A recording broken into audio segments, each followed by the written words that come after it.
Bonjour, bienvenue en Champagne, de retour dans une parcelle que vous connaissez, les Grimpants, qui a été plantée au mois d'avril de l'an dernier, donc il y a 2 ans. Et aujourd'hui, on fait du tressage. Le tressage, ça correspond à orienter le plan comme ça.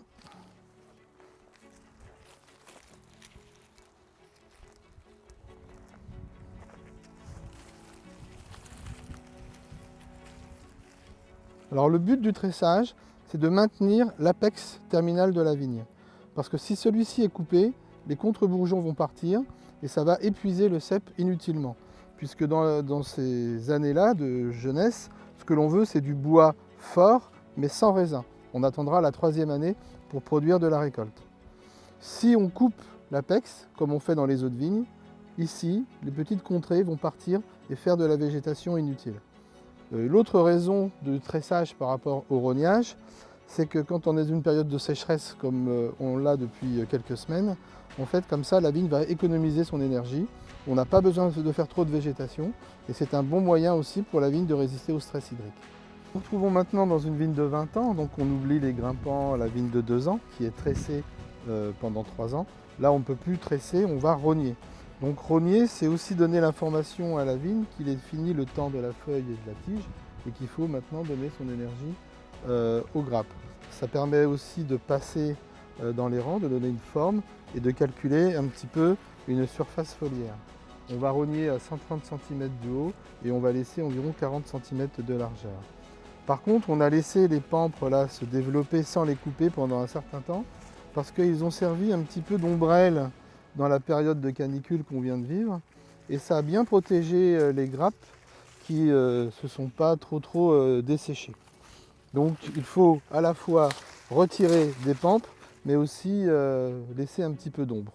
Donc on voit là les grappes qui ont été bien protégées par les feuilles. Si on cherche une grappe qui n'a pas été protégée, comme celle-ci, elle a été brûlée par le soleil.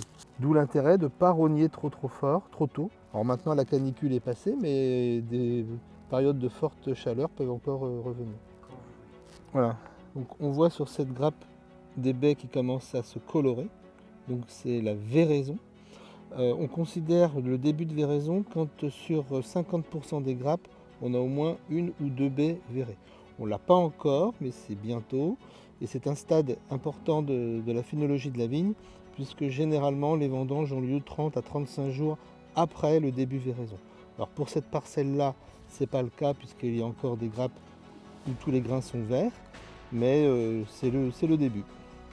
Donc nous sommes le 28 juillet et je ne résiste pas à vous montrer la montre. C'est quoi la montre? C'est ce que la vigne nous montre. La vigne, elle nous montre beaucoup de raisins. Là, on est dans une parcelle de chardonnay. Magnifique.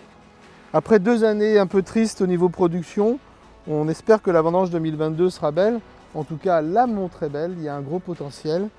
Si les conditions météo du mois de juillet et du mois d'août, mois de juillet maintenant c'est fini pratiquement, mais surtout le mois d'août, si les conditions sont bonnes, on devrait faire une très belle vendange 2022. Donc autant le tressage se faisait à la main, autant le rognage on peut le faire à la cisaille, mais on va plutôt utiliser le tracteur, donc, qui est réglé à 130 cm en hauteur. C'est le garrot des tracteurs, donc on ne peut pas trop monter. Et puis sur la largeur, on va rogner sur 40 cm. Donc allons-y.